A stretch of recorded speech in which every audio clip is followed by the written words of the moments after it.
Just noticed that. Just notice what? Nothing. What's up, good peoples? Welcome to another Relationship Thursday. We're tuning in this evening a little bit later than we would normally do, but we're glad that you're joining us. We're going to give you all a chance to come on in the room this evening. It's another Relationship Thursday. When you do come in, please let us know where you're tuning in from. We always like to give shout outs, and we want you to represent. What up, Brian, bro? Always there, always faithful. We appreciate you showing the love. Who else is in the house this evening? We see. Hey, Brian. Hey, Fine 29. What's up, Fine 29? Y'all probably thought we weren't going to show up this evening, but we had to have a conversation with the oldest and process some things. But we here. We here doing anything now. We're doing a relationship thing. Putting in that work. Yes, putting in that work. So we got a good topic for y'all tonight, y'all. What's the topic, Lou? I'm not as loquacious tonight. That's impossible, baby. I'm not as really talkative this evening. I'm tired. You can give people a chance to tune in. You might be tired, but you can let us know where you all are, where you're viewing from. I see Janet Jones. I see Tiffany Walker and Rhonda Maxwell representing Chester, Virginia. And I see Colorado in the house. And Nikisa. Welcome. What are we talking about tonight, Boo? What are we talking about? So, y'all, tonight what we're talking about is, will your relationship survive the 5 stages of love? Will your relationship survive the 5 stages of love? Now, we're asking that question because when it comes to being in a relationship, what we recognize is that there's certain seasons that you're going to experience in the course of your relationship. There's certain cycles, there's certain experiences, there's certain moments, certain moods, certain energies, certain vibrations that definitely have an impact on the longevity of your relationship. And so again, what we want to know is, will your relationship survive the 5 stages of love? And we think that this is important because you got to be intentional, y'all. You got to be intentional about making sure that you prioritize your relationship. Prioritize you and then prioritize your relationship. Mm-hmm. Okay, so one thing I want y'all to do is make sure you share this video. Hey, Baltimore. What's in up, the house. Dion, yeah. Hey, Shay, we see you. Thanks, Roy. And Juanita, representing our old area, Alexandria, Virginia. Mm-hmm. So look, we're going to bring this to you. We're not going to stay on long tonight because we're getting started later than usual. But if you're just joining us, again, we want you to share this video because we know that it will be of help. We want you to comment. We want you to share what you're thinking, what your thoughts are, because we all pick up from one another. And I want us to make sure that we do that.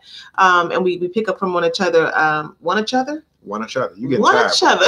I told you I was tired. Yeah. One another thoughtfully. So look, y'all.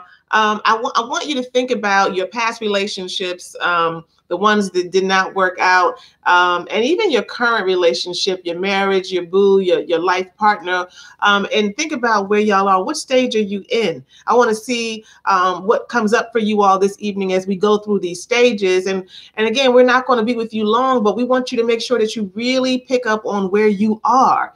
And then I want you to look at and look for where folks tap out. What stage do people tap out in? And have you found yourself there? Are you in a place right now where you might even be considering, like, what is this? Mm-hmm. What is this that I'm doing right here? Mm-hmm. And is this for me, this relationship? And so we want you to understand that all relationships are unique and all relationships are individual, but there are certain trends, there are certain themes, there are certain things that all relationships go through. And when you don't know better, then you just be acting silly. Yeah. You tap out too soon, or you get caught up thinking that something is one thing and it's really not. Again, I just want to say what's going on. What's up, Bruce? Tia Hughes, welcome to the live stream. Again, welcome to Relationship Thursday. Share this video if you will. Share this video. So what y'all think stage 1 is? Let's just go ahead and get it popping. Okay, with there are 5 stages we're going to talk about tonight in terms of love. What do y'all think the first one is? Just give me some thoughts. Can somebody throw something out there? You already know. You already know what it is. Y'all know when y'all first saw your boo. you know, and when you first started to, you know, feel them a little bit, you know, what was going on for you? You know, we talk about those butterflies in the stomach. Yeah. We talk about, you know, all of the energy that we're carrying, that infatuation stage, right? And so that first stage is just really the falling in love stage. And when we say falling in love, I want to put love in quotes, in quotations, because true love is not what's happening in the beginning. Okay. Oh, Bruce, my brother, I like how you said that. Bruce Oliver says the honeymoon stage. Yes, the honeymoon stage, right? Where we think like, oh my gosh, you know, I think this is my husband. I know it because everything is just right. You know, oh wow, she the one. You can't stop thinking about him. You know, your hormones are going, and there's lots of research that talks about, you know, all of the hormones that are you know, flowing through the body, like oxytocin and dopamine and serotonin, those things that make us feel good. All your estrogen is flowing, ladies, and the testosterone is moving, men. And we imagine that this person will fulfill all of our desires. If your friend talks to you, if your mother or your auntie starts to rap to you a bit about the person, you wouldn't actually say, oh, they're going to meet all of my desires, and they're going to meet every need within me that I did not get met when I was a child. All of the ways that I feel abandoned now, that I don't feel loved and cared for and cared about and looked after. You know, he's going to look after me. He's going to look out for me. We don't say that, but that's what we're unconsciously thinking because they make us feel good. And so when we're in that stage, there's a lot of passion. There's a lot of lust oftentimes, and there's a lot of romanticizing that's going on in terms of how you feel about the other person. Doesn't mean that none of it's solid. It doesn't mean that none of it's real, but what it does mean is that it's the early stages where you come together and you project all of your hopes and dreams for yourself, conscious and unconscious, onto your lover, onto your relationship, and what that will do for you in your life. And so if you know that and you're aware of that, whether you are starting out now, I don't know why our screen is getting blurry on Facebook, whether you're starting out now or you're talking to a friend who's in that stage, you'll be able to recognize it. And you just understand that that's a part of the process. And you don't need to mistake that and say, you know what, this is my soulmate. Now, there's plenty of people that said that. Yeah. You know, and we together now still today. And I was feeling him, and I knew from day 2, he was the one. From day 1, he was the one. And that may be the case, but I will tell you that there were some things that happened after stage 1 that helped you to understand that that person was the one. The first stage, falling in love, like my man Bruce said, the honeymoon stage, is that first stage of a relationship where people are floating and feeling good. Recognize what it is, and understand what it is, because guess what happens? When people do stuff like get married in that stage, well, you then all of a sudden you fall down, bump your head, and like, what's going on when you get to stage 2, 3, 4, and so on? It's a rack of TV because shows people do that, right? Yeah, it's a rack of TV shows that are out now that actually promote that. You know, Married at First Sight, that type of stuff. But again, you know, there's this instant infatuation, this lust, this energy. You know, YouTube is dropping the comments over here and really pointing to the fact that, you know, you're falling in a space of lust, in a state of lust at first. And it takes time for that relationship to mature. But what I do want to lift up, so let me ask this question. Is there anybody who's in this stage right now? If there's anybody that's in this space, that's in this stage, give some hearts.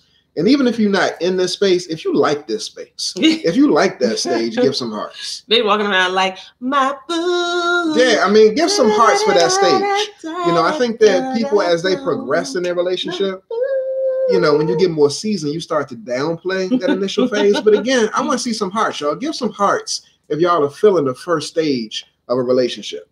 I'm seeing some hearts. There's my heart. Yeah, that thing feels good. Yeah. That thing feels really good, y'all. You know, I remember back in the day when the missus and I, again, we go back to high school. So yeah, we didn't really introduce ourselves. So this is my queen, my lovely and incredible wife, Iana. And who be I to you? This is my protector, my confidant, my king, my everything. My husband, my boo, my boy. I use that. So when you made that comment, my boy, it made me think about the whole John Gray thing. And people making comments about like she's birthing a man. Now my boy isn't my child. My boy is my homie. You know, let me be clear. So check this out. So yeah, so we're husband and wife. We've been married now for 16 years, together for 23. So we got history, y'all. We got 5 children. So we got some experience up under our belt. But back in the day, you know, I macked her. She macked me.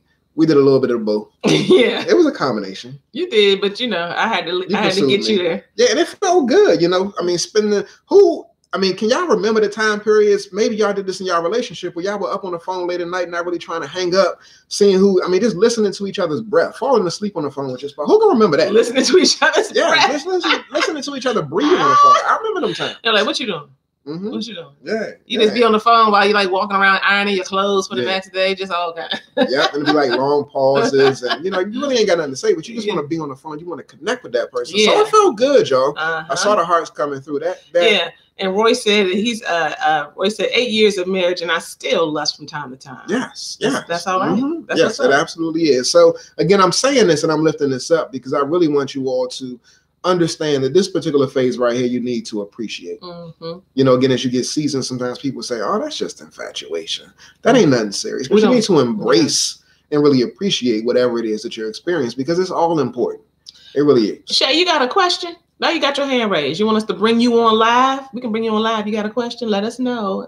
All right, so that's number 1. That's stage 1. Stage 2, becoming a couple. Say something about that becoming a couple, I say. So in stage 2, becoming a couple, it really consists of, and I would say this is probably around the 6-month mark. Are you giving time frame? Yeah, when the relationship starts to deepen, it starts to intensify. You're starting to really get a feel for who the person is, what they like, what they don't like. Right. You're beginning to expose more yourself. And so in this phase right here, there's some question marks that might start to raise. But at the same time, you're still like really in this person. You're still really into him or her. But you're also getting a deeper glimpse of who they are, what their likes are, what their desires are. And you're making a decision as to whether or not you can roll with it. Yeah. And so during this time, the difference between stage 1 and stage 2 is that you may feel less, like head over heels in love. And, if you're having sex, because some folks out here is like, they ain't doing all of that right off the top, and they're waiting for marriage. But if you are, then it may not be as wild and electrifying. Now it just depends, because it's 23 years in, and you make it do what it do. But I'm just saying, sparks. It'd be some real nice sparks. Nice sparks. Real nice sparks. Yeah, I know. So, but the point is, y'all, you may not be head over heels in love, and just like, off the top. And, like when you were in those very, very early moments of the relationship, but you do feel more bonded. You feel more secure. You all have a rhythm. You have a routine. You have certain expectations. You have certain spoken and unspoken expectations. And you started to develop some patterns of behavior with one another. And there's this togetherness that you have. How many people know that it's so great to be bonded to another person, that to know that you can rely on that person, that there's some things you can look for and look to when you get off work or when the weekend comes, or, those kinds of things are deeply satisfying. So while they may not always bring electricity, they bring deep satisfaction and security. And that's the kind of thing that a lot of people really, really want. So when you get into that becoming a couple stage, you all develop that rhythm and flow that only the two of you have. And that's a beautiful, beautiful place to be. Yeah, and this is the time period where you start, really naming or claiming your partner. You start identifying them out in public. You're not afraid to go out and hold hands, and you're really booed up in a public way, showing PDAs, public displays of affection. And so this is a good experience to have and a good place to be in. But again, as my wife just mentioned, the sex may not be as intense. It may not be the fireworks that were in the beginning, but again, it's still deeply satisfying. You're still feeling gratified in that experience because you're connecting, and y'all are booed up. Y'all are loving each other. And so y'all are bonded, which is really what you're looking to experience throughout the duration of your relationship. Yes. All right. So we've gone over stage 1 and stage 2. If you're just joining us, I am Iyana. This is my husband, Ayize. And we come here each and every Thursday and do Relationship Thursdays. We're a little late tonight, maybe a lot late. But tonight we're talking about these stages of love. There are 5 stages of love we want to cover tonight. And we want you to see if you see yourself in it, or even some past relationships, if you see yourself, or your relationship in some of these stages. And we want to pay attention to where the tap out is. And I'm kind of, cueing y'all for this next stage. Yeah. Okay, and so we've talked about already stage 1. And if you have not shared already, please share. Please share. Please share. Which is falling in love. Stage 2, becoming a couple. And then stage 3 is disillusionment. When you like, where they do this at? When you know what I'm saying, your friends say something, you do all this of her. Yeah. Like, don't even go there with me. I don't even want to talk about it. I don't want to talk about it, and I don't want to talk about him. But I want you to understand that stage 3 is predictable. Stage 3 is predictable, and it happens. You know, a lot of us don't know that, because you need to like punctuate that right there. Stage 3 is predictable. Yes. Well, it is. A lot of us, when we think about relationships, excuse me, and even when we think about marriage, we don't think that there's going to be a time that comes where you're just not going to like him.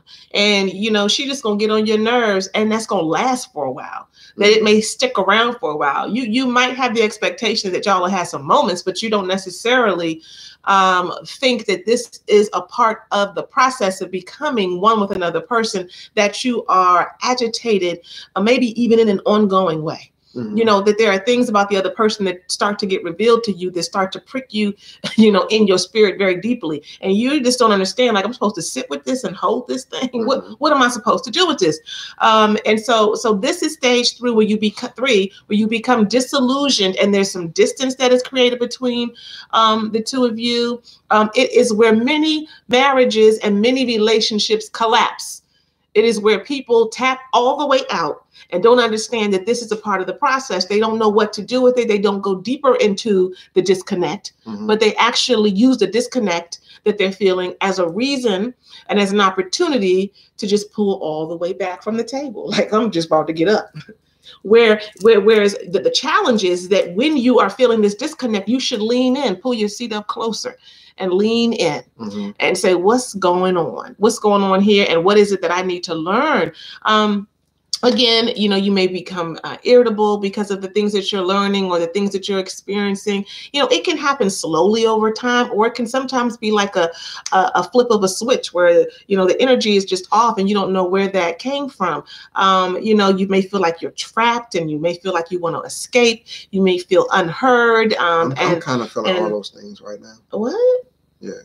And I'm feeling those things because I'm wondering, like, I'm feeling trapped.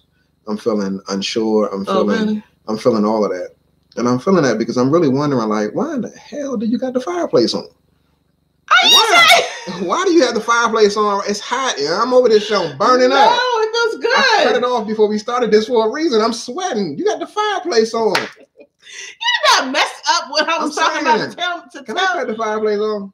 Cut it off, fool. I can't believe you did all of that. I'm like, drama. You know what? But yes, Carmen, the idiosyncrasies, yes, come out. I love, you know, what some of the comments are that are coming in.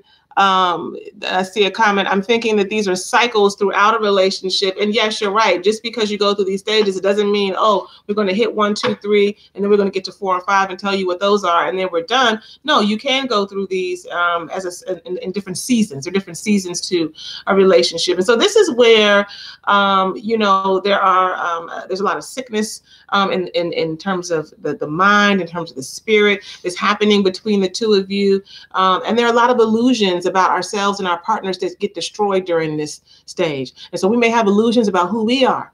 And our partners, what do our partners do? We know in any good, healthy relationship, our partners hold up a mirror to us and be like, nah, you say that, but that ain't what you really do. You talk a good game, but that's not what it is.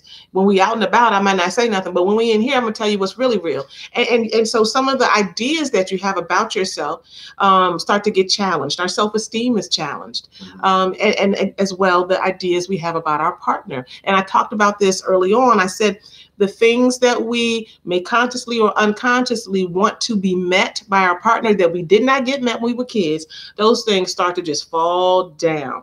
And so we got to pay attention to the fact that this is the place where relationships unravel and people just disconnect, and they don't come back. They don't survive. They don't get past stage 3, and they done.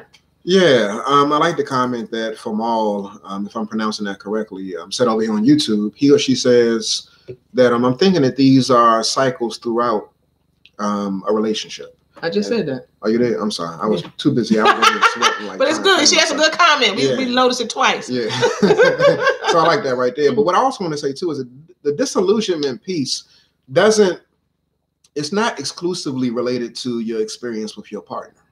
And so when you enter into a relationship, especially when you enter into a marriage, it's bigger, much more broader than just your partner. It's about her family or his family.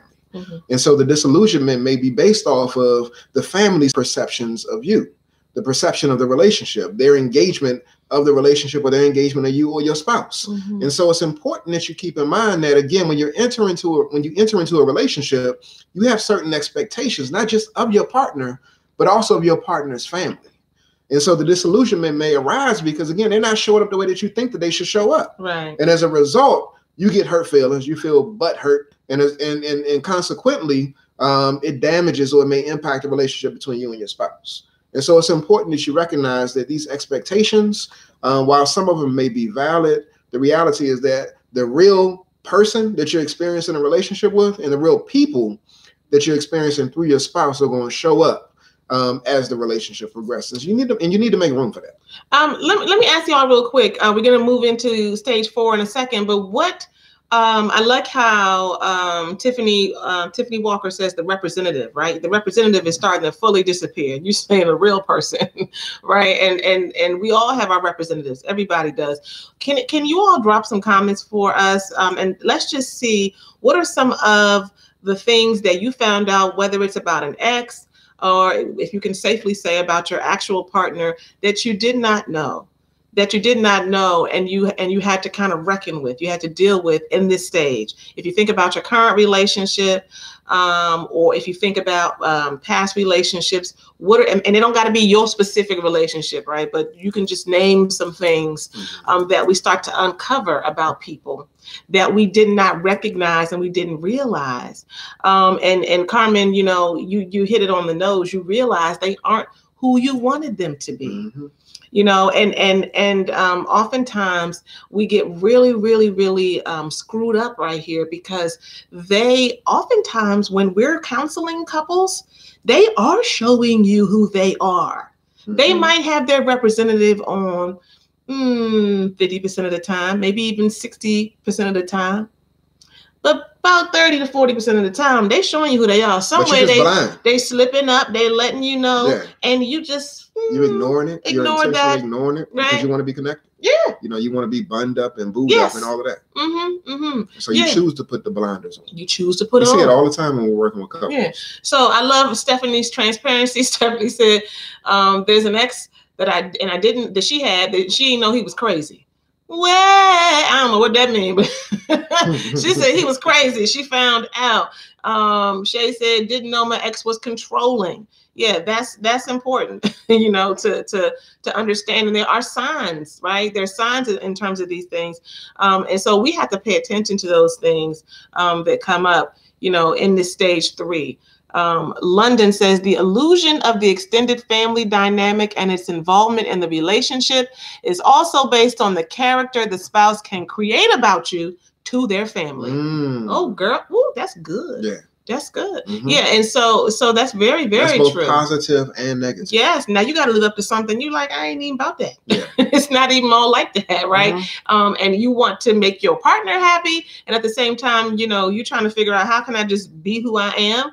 Anger issues, Yvonne, Lynette Jenkins, that's a good one. Anger issues, folks, not knowing how to even recognize that they're upset or angry, and they certainly don't know how to deal with it, express it, communicate it, handle it, manage it. And here you are, y'all married, and you're like, Lord, what in the world, right? What is going on? Closed off from people. That's a good one too. Mm-hmm. Where we have persons who, we all have different personalities and so forth, but there are also persons who really you discover that they have some ways about themselves in terms of how they interact with the public and the community that are just really challenging for you. Like, whoa, this is different than just being, a little introverted, right? But there's a antisocial component here.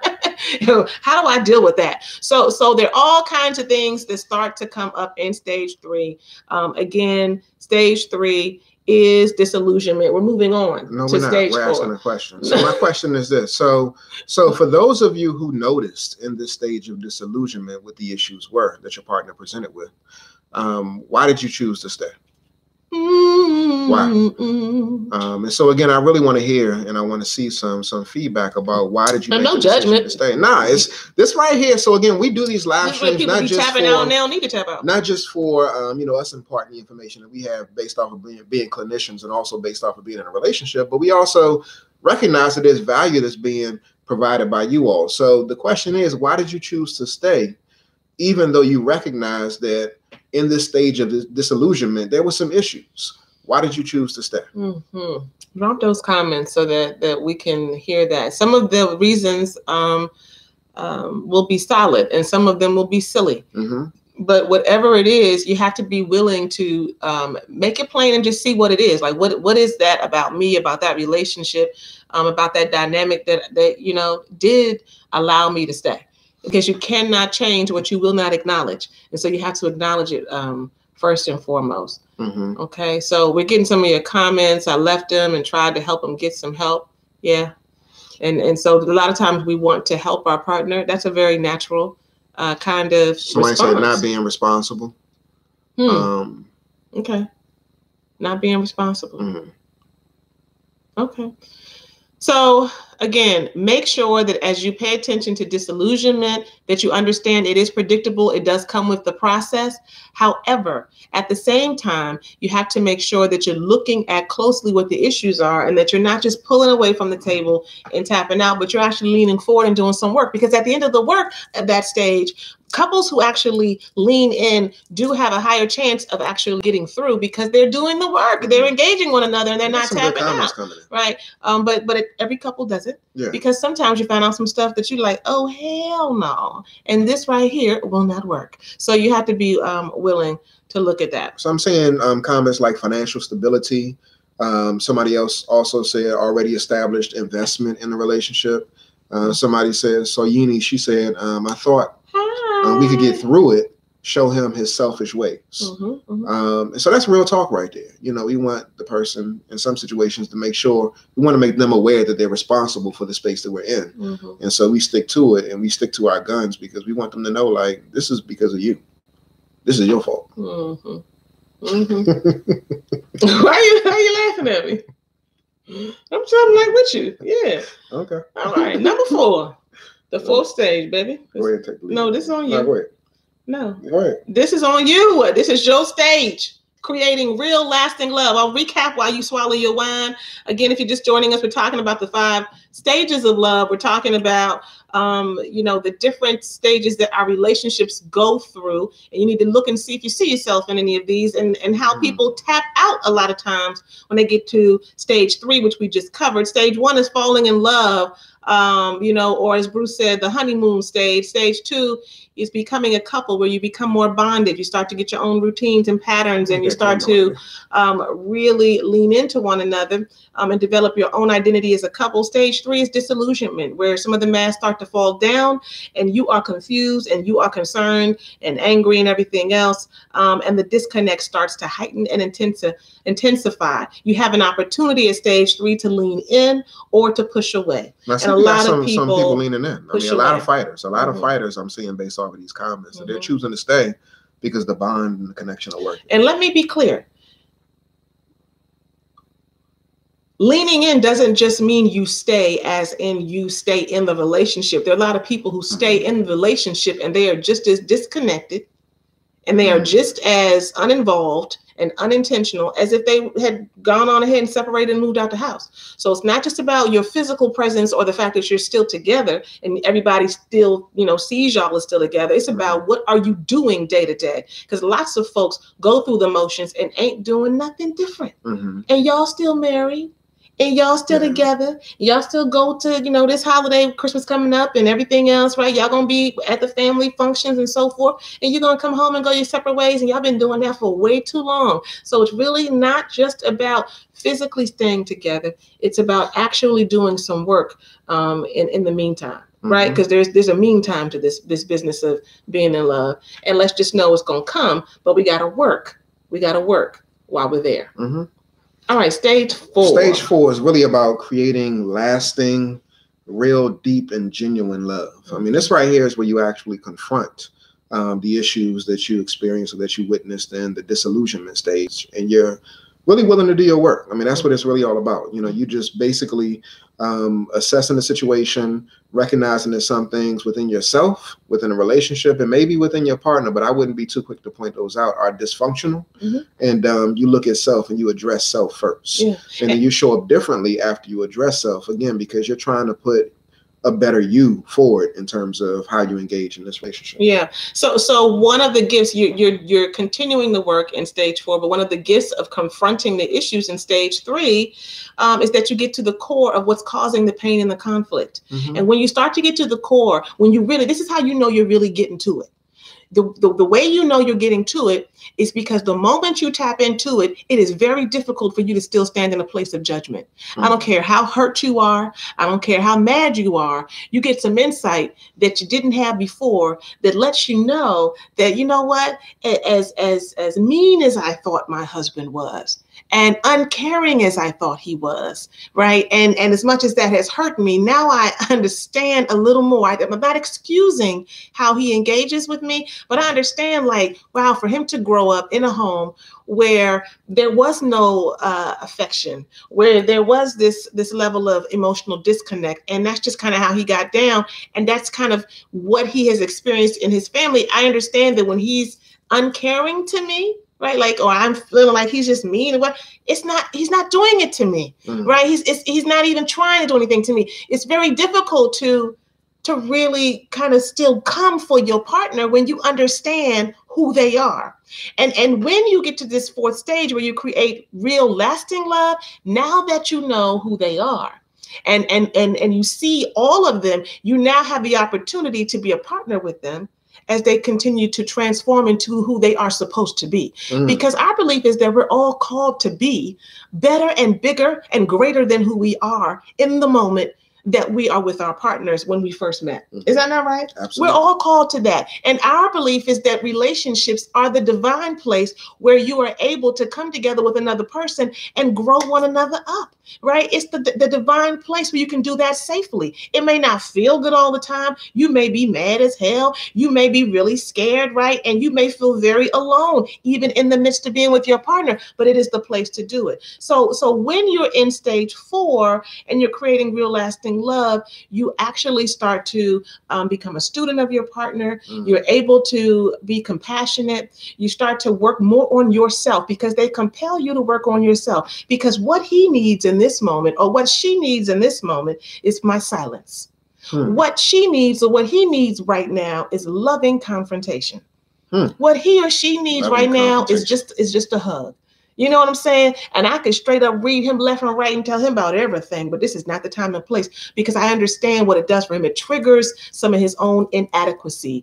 You know, it triggers her issues around her self-esteem, or what she didn't get, or her relationship that she had with her mama. So I'm not going to go there with her. I'm not going to make those comments about how she shows up, because it already does something for her, because she's already trying to deal with her own self-esteem as a woman. And here I come as a man making comments that bring her down. It's not that you have to be this way for everybody, but this is what you got to do for your partner. The more you do that with one another, that's real love, y'all. That's lasting love. That honeymoon stuff is wonderful. But let me tell you something. When you got some of that honeymoon stuff and then you just sprinkle all this real lasting stuff up in there, woo, you ain't nothing like it.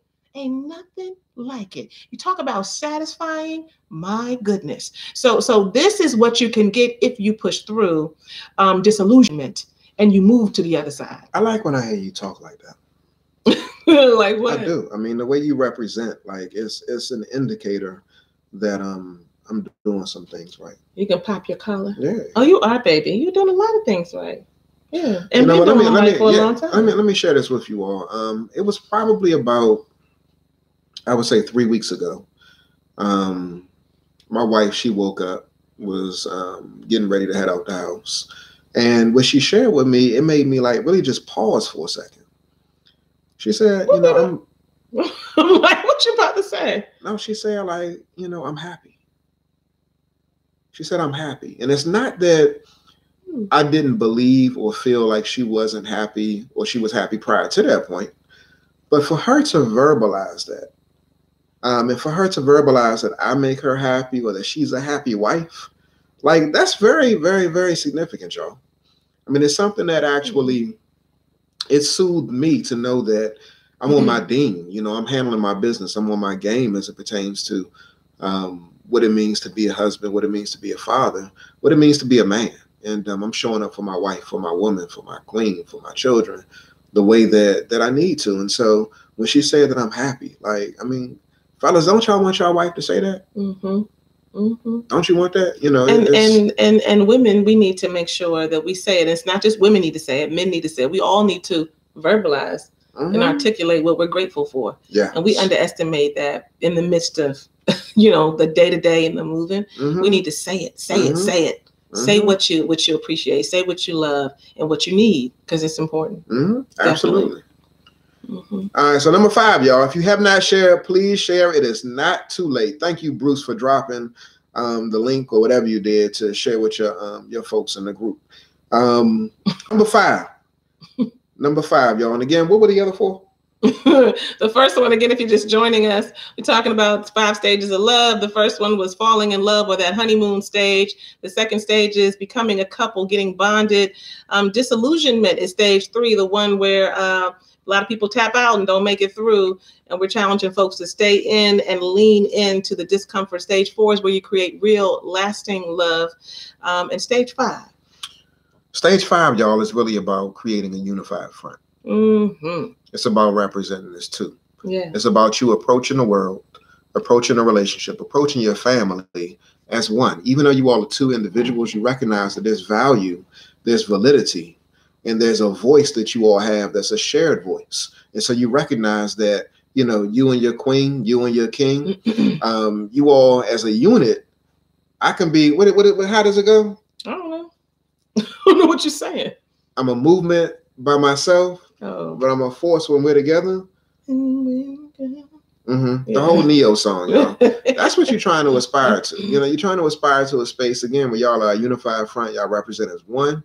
And even though you still maintain some sense of individuality, it's important that you know that, again, when they see one, they see both. They see both because there's value in that unit. And it's not just value in that unit because you all represent out in the world as a couple, but just think about the value that you all bring to the world in terms of, you know, your connection and how you can enhance the quality of your family. Like this right here isn't just for this right here. It's not. It's way bigger than that. And so that's one thing that I really want to lift up is that when it comes to you being in a relationship, I want you to think beyond the moment, beyond the immediate experience, and recognize that your experience and what you're creating, what you're doing is having a lasting impact. What I'm talking about is legacy. Yeah. And so again, it extends beyond you and your boo. Booed up is one thing, infatuation, connection, and all of that type is one thing. It's important, it's significant. You looking beyond the dysfunction, the disillusionment, and that type of thing is one thing. But you're doing it for a reason. You're doing it for a reason. And the reason actually is bigger than what you all have. The reason is about building legacy. Yeah. And can I just add this to really bring this point home? Everybody, for the most part, knows about this concept called purpose, that all of us come into the world, at least this is my belief, and we all have a purpose attached to us. And for most folks, we actually have to kind of uncover it or recover it. We already knew when we came in, and then we start to forget as we get older. That's my thought. And so we have to kind of uncover, what is it again? What am I supposed to be doing? Every couple has a purpose as well. So you may have your own individual purpose, but 2 people come together. And when you come together with your unique footprint, right, individually, then what you all are able to do as a unit and how you're able to impact not just your household, but your extended family, your community with your unique gifts is unparalleled. There'll be nothing like it. If couples could just take their own way they're flowing in the world seriously, what is it that you do well? What is it that you are strong in and that you know how to flow in? When you all are able to take those 2 things and really understand that just by being who you are, just by representing, just by speaking up, just by showing up, right, in your community, individually and collectively, you are radically shifting and changing the world around us. There's no secret that right here today in the climate, I don't know what's going on Facebook, we blurry, we know. In the climate out here today, y'all, you know, whether we're looking at politicians or we're looking at race relations, we're looking at whatever, you know, at the end of the day, you know, it all comes down to how we communicate. It all comes down to how we share our thoughts and how we share our feelings and how we share our story. And if we cannot respect the story of one another in this household as husband and wife, then certainly we can't expect our children to respect each other's stories. Certainly we can't expect our communities to come together and learn how to navigate and negotiate differences. And so it's that serious. It's that big. I don't care if it's your finances. I don't care if it's how you manage your goals and your dreams and your visions, whatever it is, your spiritual life, all of that makes a difference. And couples have a unique impact on that just by how you roll and you flow. Figure out what your purpose is as a couple, because that's unique in and of itself. Yeah. It really is. Yeah. And it's deep. You may not even know. You're just like, oh, my husband and I ain't planning to get here. We didn't say one day, oh yeah, we're high school sweethearts. We didn't say we're going to go to school and we're going to get our degrees and we're going to do this and then we didn't. Somehow we just got here. But I do believe that we're called to this work of helping to heal individuals, couples, and families in particular. And we surrendered to the places that called us. We continue to surrender to places of discomfort for us individually and collectively. And we do that because we are willing and we are open to have revealed to us what our purpose is. You know what I'm saying? So understand that. You ain't got to have it all together. The best and most impactful people are folks who surrender, pay attention to the calling and to what's happening for them and their gifts, and they just keep putting one foot in front of the other. And so it's like stage 3 in the relationship, disillusionment. You may be disillusioned with your own progress in life. You may be disillusioned with some things that you want to have happen individually, that you want to have happen concretely in your relationship. But if you would just move forward, if you would just press forward, if you would just continue to just go, even when you don't feel good, even when it doesn't seem right, and you pay attention to the purpose of it by just being obedient and moving when you need to move, you will uncover some things. You will uncover some things, not just about yourself, but about what I believe God is trying to do through you and your boo. I'm telling you, it's deep. And you ain't got to have it all figured out. That's the thing I want y'all to get more than anything. You do not have to have it all figured out. All you have to do is surrender and move. Surrender and move. Surrender and move. That's what you got to do. So we hope that this has been of help to you this evening, looking at these 5 stages of love. We hope that you have had something pricked in your spirit and in your heart that's made you think about your own individual purpose, your own reason for being attracted to the person who you're with or the person who's coming to you. And that you think more deeply about the challenges that are often set before you and understand that you're built for it, that you're here for it, that you're ordained for it, that it's all good already. And that as long as you stay in the process, stop playing and start pushing, you will be all right. Surrender and move, my people. We'll see you next time. All right, y'all. Peace. Hey, if you have not, please tune into my wife every Monday at 1 p.m. Yes. On WPFW 89.3 FM. She has her own radio show, The Art of Overcoming, with Iana Ma'at. If you can't tune in via the radio, please do so online. What is it? WPFW? WPFW.fm.org. And follow me here on Facebook. And, I keep y'all up to date. I keep you posted. And join the Art of Overcoming on Facebook as well. Join that Facebook group, and then we can connect there. All right, guys. Until next time. Peace, peace. Peace, y'all.